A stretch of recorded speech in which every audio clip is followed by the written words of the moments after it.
So in this video clip here, you're going to see where Omar is making the accusation during an interview from CNN that ICE immigration officers pulled her son over and demanded to see his citizenship papers, that he was, actually legally allowed to be here. This is absolutely BS. It's fabricated by Omar to get attention. And the ICE agents, or the Department of Homeland Security, denies this ever happened. So there's no record of her son ever being pulled over. Take a look. Said that federal immigration agents actually pulled over your son on Saturday and asked him to prove his citizenship. He is, of course, a U.S. citizen, as are you. The Department of Homeland Security says, and I'm quoting them, ICE has absolutely zero record of its officers or agents pulling over Congresswoman Omar's son, and have accused you of seeking to, quote, demonize ICE as part of a PR stunt, their words. What do you say to that? Well, if ICE is saying that they have documentation of every single person that they have pulled over in Minneapolis, we would love to see that record, because we've certainly, myself and the governor, have been asking them to share information with us on the ways in which they have interacted with Minnesotans, and they have not been able to provide a single information. So it is amazing that they're able to put out this statement in saying definitely that they did not pull my son over when they haven't been able to answer anything else. So by now, everybody should be aware out there about the massive fraud that's going on in Minnesota. Ironically, Omar's district, for Feed the Future and the fake made-up child care centers, the learning center. So these are programs that Omar initiated and got federally funded. Ironically, she also went from having $30,000 in her bank account to $30 million in her bank account. Are they connected? Don't know. Anyway, take a look. Congresswoman Ilhan Omar has been in the crosshairs. She made the statement that there were insufficient guardrails to defrauded programs like Feed the Future. Speaking on Face the Nation, she defended against the fact that all but a handful of the suspects and convicts in this case are from Minnesota's Somali community.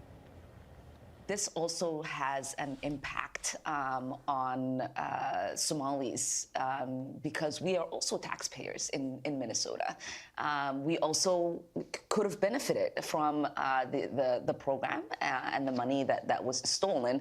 And so it's been really frustrating for people to not acknowledge the fact that we're also, as Minnesotans, as taxpayers, really upset.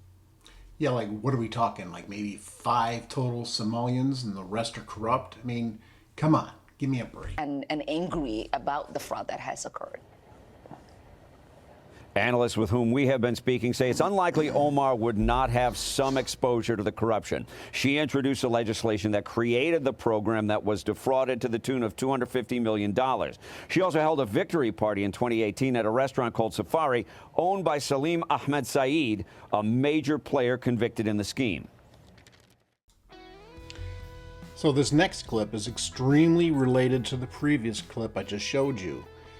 This is the investigation ongoing right now by the Ethics Committee in Congress of how Omar became so wealthy in such a short period of time.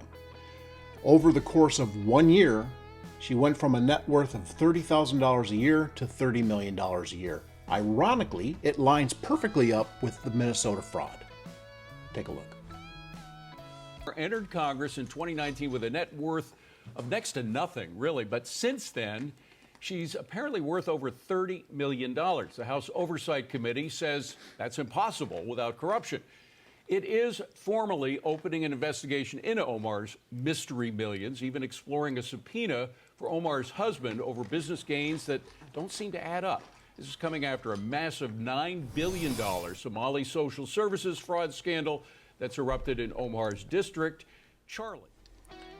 So just as you thought she couldn't get any lower in being so fraudulent and obnoxious with her fraud, she does this next video.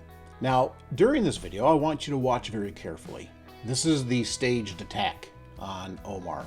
I think it was fake. I thought it was made up. I figure she wants to get attention drawn off of her from the Minnesota fraud, and she wants to come out as a warrior because her popularity is starting to go down, and her loyalty to Minnesota and the United States is being questioned. So she's trying to look like a hero, and then everybody's trying to tear her down. I want to know what you think. But keep this in mind. If you wanted to attack or make a statement to a political person or a political figure, and you wanted to embarrass them on live camera or something, or get some recognition, why would you squirt her with a syringe full of apple juice and vinegar and then on the sweater? I know if it were me, I'm shooting that in the face if that's all I got. She's going to get wet. Right in the eyes. That's what I want to do. I want to hurt. So it just looks fake to me. What do you think? Take a look. Kristi Noem must resign or face impeachment.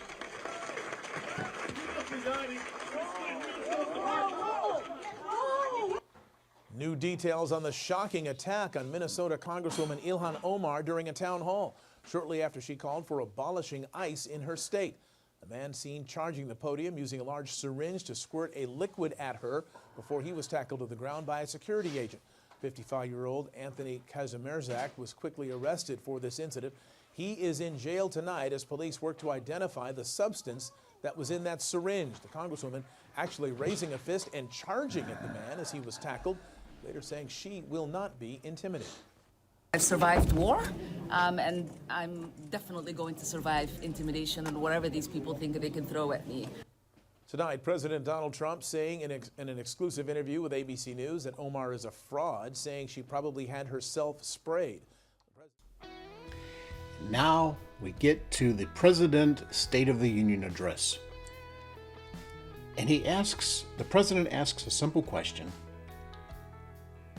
and it absolutely puts a highlight on the actual intent behind the Democratic Party. It absolutely labels them as anti-American, and they're not here for you.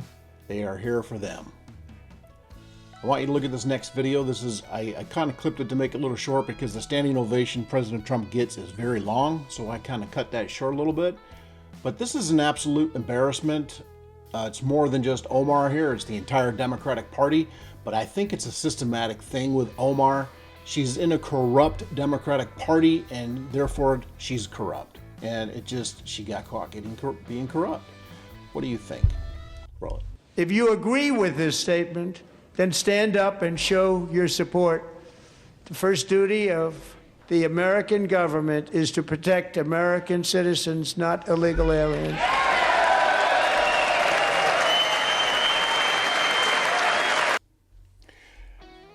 I just want to point this out. The entire Democratic Party is sitting down right now. The question wasn't difficult. If you agree that your duty is to serve the American people over illegal immigration, stand up. They could have stood up and just not clapped, but they chose to not do anything, to sit down. That's a profound statement. The Democratic Party is anti-American. They don't stand for anybody in America but themselves and the people they help them win elections, and that's illegal votes. It's another reason to get that SAVE Act passed, so we can stop the corruption. The swamp is deep.